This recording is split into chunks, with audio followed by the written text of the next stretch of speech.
यो हामीले के गर्दैछौँ आज? यो हजुर अब बर्खा लाग्नु लाग्यो हजुर ड्रागन फ्रुटलाई पानी धेरै भयो भने मर्छ क्या यो हजुर त्यही भएर यो प्रोटेक्सन हो।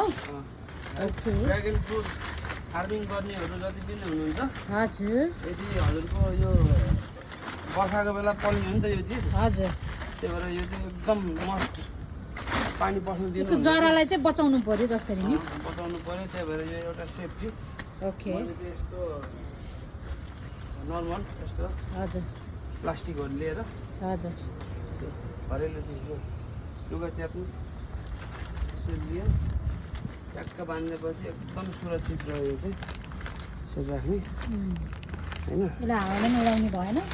हावाले त उडाएर टेन्सन भएन पानी पर्नु भएन क्या मेन कारण मेन रिजन त्यो।